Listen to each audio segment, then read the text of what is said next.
వాళ్ళ నాన్నగారు కూడా డల్ అయిపోయారండి. వడాలి నాని అన్న నేనేం చెప్పినా అంటే మన ఇంటి ముందు పక్క రోడ్డు వేసుకున్నాం మనం గెలుస్తామని చెప్పినా. ఉమ్, అర్థం కాలా నీక? ఉమ్, మన నియోజకవర్గంలో అంతా రోడ్లు ఎట్టున్నా ఇబ్బందిలే, మన ఇంటి ముందు పక్కన నీళ్ళు నిలబడుతున్నాయి, 7 రోడ్డు వేసుకుంటే మనం గెలుస్తాము అని చెప్పినా. ఉమ్, వినలేదు. ఇలా ఈసారి 2024లో గెలుచానే వేద్దాంలే అంటాడు. ఉమ్. గెలుచాడు మరి ఎట్నో పరిస్థితి అర్థం కాదు. కానీ మరి అతను మాట్లాడినప్పుడు అసలు ఎవరు ఏ ఏజ్ తో సంబంధం లేదు, స్థాయితో సంబంధం లేదు. కానీ నేను చాలా సార్లు బాధపడిన మాట ఏంటంటే నాగేంద్ర గారు, చంద్రబాబు నాయుడు గారిని విపరీతంగా మాట్లాడినాడు. అవును, అది నేను దాన్ని ఆ రోజైతే నేను అపీల్ చేశాను. మాట్లాడటం తప్పిది, మాట్లాడకూడదు. రోజు మనమే అధికారంలో ఉండము. ఈరోజు మనం అధికారంలో ఉన్నాము, మనం మన కులానికి సంబంధించి అదే వాళ్ళ కమ్మోళ్ళు కదా, వాళ్ళ కమ్మ కులానికి కుక్కకేసి మంత్రి బిస్కెట్ వేసినాడు. నువ్వేమో తెలుగుదేశంలో ఉండేటువంటి వాళ్ళను నీ ఇష్ట ప్రకారం మాట్లాడుతున్నావు. జగనన్న చెప్పినట్టు కొట్టినారు, తీసుకున్నాము, మా టైం వచ్చాది అన్నాడు. రేపు కన్నా వాళ్ళ టైం వచ్చే మన బతికేంది, ముందుగానే మనకు క్యాన్సర్ అయిపోయా. బసవ తారకం లేకుంటే ఇటు ఎప్పుడు చచ్చిపోయిండు.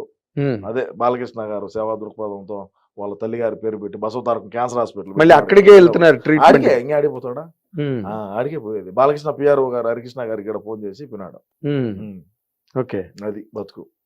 కానీ అసలు అడ్డు ఆపు లేదండి. అసలు అలా మాట్లాడాడు ఆయన అందరినీ.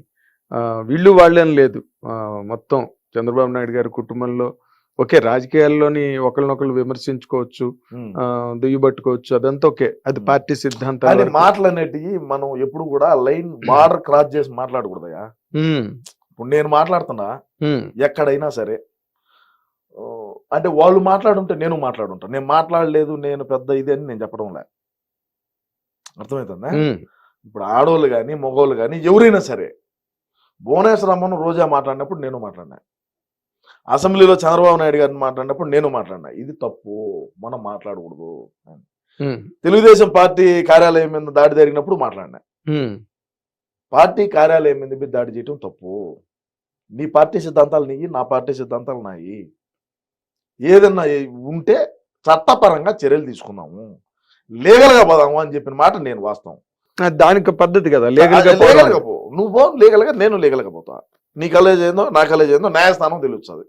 ఇంకా మళ్ళీ ఎన్ని ఎందుకు కోర్టులు చట్టాలు, ఈ పోలీసు ఈ వ్యవస్థ ఇవన్నీ ఎందుకు? నువ్వు నేను కొట్టుకునేట్టుగా ఉంటే, నువ్వు నేను మాట్లాడుకునేట్టుగా ఉంటే అవును తప్పు కదా మాట్లాడటం.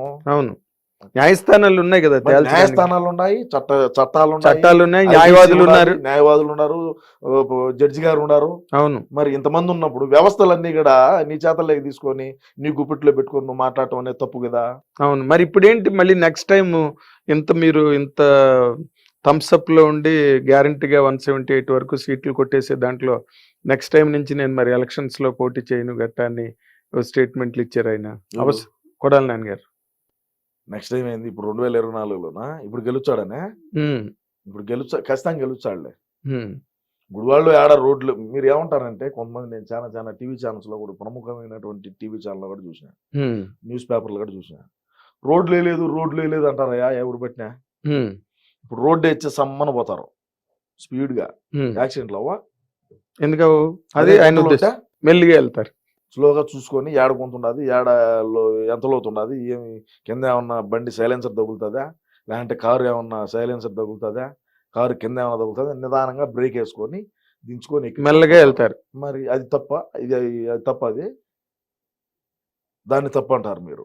రోడ్డే లేదంటే రోడ్లు ఎందుకు లేదంటే అన్న ఆలోచన విధానం, మనుషులకి యాక్సిడెంట్లు జరగకూడదు, ఎక్కడ ఎగిన బండి స్కిడ్ అయ్యి పడకూడదు, కారు కొట్టుకోకూడదు అని చెప్పి రోడ్లు ఎక్కడ ఆంధ్ర రాష్ట్రంలో రోడ్లు అయితే ఇలా గ్రావెల్ రోడ్డు కూడా వేయలేదయా. ఏమి ఇప్పుడు సీసీ రోడ్డు ఇలా, గ్రావెల్ రోడ్డు ఇలా. మరి అంతమంది ఎవరు మైక్ పెట్టినా ఆయన తిడుతున్నప్పుడు గ్రహించుకోలేదండి, పొరపాటు జరుగుతుంది, రోడ్లు వేయలేదు, మనం ఏమి చేయలేదు అని చెప్పి తిట్టినప్పటికీ మాకు ప్రజల ప్రాణాలు ముఖ్యమయ్యా. నీకు అర్థమవుతుంది నేను చెప్పేది, నీకు అర్థం కాదు నేను చెప్పేది. అర్థమైంది, ఏం చెప్పాను ఇప్పుడు అర్థమైంది. ప్రజల ప్రాణాలను కాపాడడం కోసం కార్లు స్పీడ్ గా వెళ్తే యాక్సిడెంట్ అవుతాయి, బండ్లు గోతులు ఉంటే జాగ్రత్తగా చూసుకొని ఒళ్ళు దగ్గర పెట్టుకొని వెళ్తారు. అది అన్న అంటే మా అన్న రోడ్డు పడిపోతే రోడ్డు వేసుకుంటాడు, అది వేరే విషయం. అంటే మేము 3 కిలోమీటర్ల కాడ హెలికాప్టర్లు పోతాం కదా, ఇప్పుడు తాడేపల్లి ప్యాలెస్ నుంచి 3 కిలోమీటర్లు పోవాలన్నా కూడా హెలికాప్టర్ ఎక్కుతాము. ఇంకా కింద రోడ్లతో మాకేం పని, పైనుంచి చూస్తాం రోడ్లు. ఏమన్నా సావండి, కింద పడి కూడా పడండి, లేయండి, పోతా ఉండండి. మరేంటి అసలు ఆవిడేమో రోజా గారు నాకు తెలుగుదేశం వాళ్ళతో ఏ ప్రాబ్లము లేదు, ఉన్న ప్రాబ్లం అంతా మా వైసీపీ వాళ్ళతో నేను ఎక్కడో మాట్లాడినట్టుగా వీడియో ఒకటి అవును నాగేంద్ర గారు, వాస్తవమే. వైసీపీ వాళ్ళతోనే ప్రాబ్లము, మా పార్టీలో మాకే. ఎందుకంటే 40 లక్షలు లెక్క అడిగితే ఏం ప్రాబ్లం రాదా? ఒక దళితుల దగ్గర నామినేటెడ్ పోస్ట్ కి, నువ్వు ఒక మున్సిపల్ కౌన్సిల్ పోస్ట్ కి 40 లక్షల రూపాయలు నువ్వు లెక్క వసూలు చేసినావంటే నువ్వు ఎంతో ఏ విధంగా ఏ రకాన నువ్వు సంపాదించుంటావో. ఇంకేమో పర్యాటక శాఖ మంత్రిని ఇచ్చారు, రాష్ట్రానికి పర్యాటకులు వచ్చేట్టుగా పాలన చేయంటే ఏమో పర్యటనలు చేయబోతుంది. ఆ శేఖర్ మాస్టర్ నేర్చుకొని దుబాయ్ పోతుంది, లండన్ పోతుంది, ఆఫ్రికా పోతుంది, జింబాబే పోతుంది, శ్రీలంకకు పోతుంది, థాయిలాండ్కి పోతుంది. రాష్ట్రాన్ని పర్యాటకులు వచ్చేట్టుగా చెయ్యి. మన రాష్ట్రానికంటే ఏమో పర్యటన చేయబోతుందన్నా, ఏం చేయాలన్నా చెప్పు, ఏం చేద్దాము. అదే విధంగా చూసుకుంటే నగిరిలో ఏం అధికారంలోకి వచ్చిన తర్వాత మా పార్టీ అధికారంలోకి వచ్చాక శాసనసభ్యురాలుగా ఉన్నింది, ఆ తర్వాత మంత్రిగా ఉన్నింది. నియోజకవర్గాన్ని ఏ విధంగా ఆయన అభివృద్ధి చేసిందంటే శూన్యం. 500 లీటర్లు ట్యాంకులు ఉంటాయి తెలిసిన, వాటర్ ట్యాంకులు. ఆ వాటర్ ట్యాంకులు ఓపెన్ చేయని పోతుంది. ఇప్పుడు దళిత వాళ్ళు ఉంటాయి, హరిజన్ వాడ, గిరిజన వాడ, ఇవి ఉంటాయి కదా. వాళ్ళు 500 లీటర్ల ట్యాంకర్ ఒకటి తెచ్చేది, ఒక ట్రాక్టర్ ఒక ట్యాంకర్ నీళ్లు తెచ్చేది, కింద ఊరికే తెత్తున ఒక ఇది వేసేది దిమ్మి మాదిర, దాని మీద ట్యాంక్ పెట్టేది, 3 పక్కల 3 కుళాయిలు పెట్టేది. ఆ కుళాయిలు ఓపెన్ చేయని పోతుంది. ఇది మా బతుకైపోయి, ఇదే పరిశ్రమలు తేవటం, ఇదే అభివృద్ధి చేయటం. నువ్వు అటోళ్ళు నీకు ఓట్లు ఎచ్చరా? నిన్ను నమ్ముకొని నీకు ఓట్లు ఇచ్చే నువ్వు చేసే పనులు నువ్వు చేసివే. నువ్వేమో కొడుకేమో ₹1 కోటి పైన పెట్టి కారు తీసిచ్చివే. నీకు ఓట్లేసిన ప్రజలు ఏ విధంగా ఇదవుతారండి? ప్రజలు ఎటన్నా సావని, మనకు అవసరం లేదు. మనకు ప్రోటోకాల్ ఉండాలి. మనం కాళ్ళ మీద కాలు వేసుకోవాలా, కారులో కూర్చొని పోవాలా. కాళ్ళు ఎట్ట కూర్చుంటా తెలుసా? కారులో కూడా నీకు కాళ్ళ మీద కాలు వేసుకొని కూర్చుంటది. కాళ్ళ మీద కాలు వేసుకొని డాష్ బోర్డు తగిలించాలి. ఈ కాలు డాష్ బోర్డు తగిలించి ఆమె కూర్చుంటది.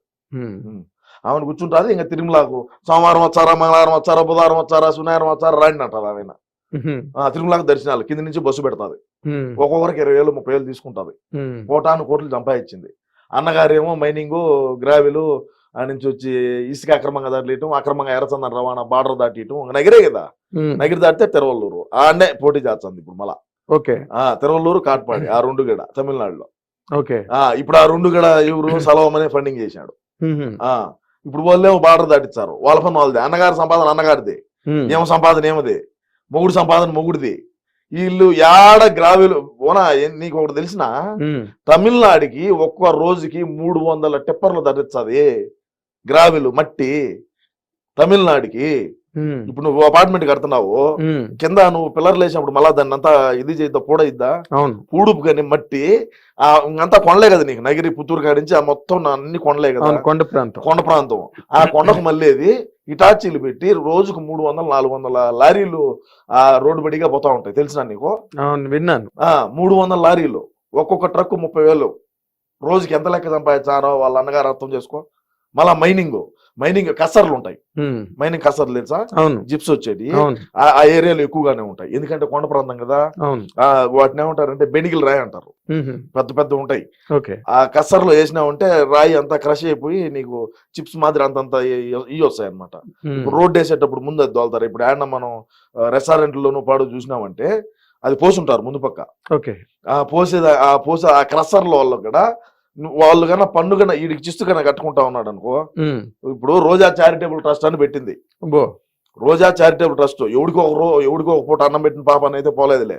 అన్నా క్యాంటీన్ లో పెరిగి దుబ్బినాము చంద్రబాబు నాయుడు పెట్టినట్టు. పేదోడు అన్నం తింటే మాకు నచ్చదు కదా, మేము ఎందుకు పెడతాం అన్నంగినే. రోజా చారిటబుల్ ట్రస్ట్ కు రోజుకి 5,000 లెక్కియాలి మీరు అంటది. ఎవరిని? కసర వాళ్ళను.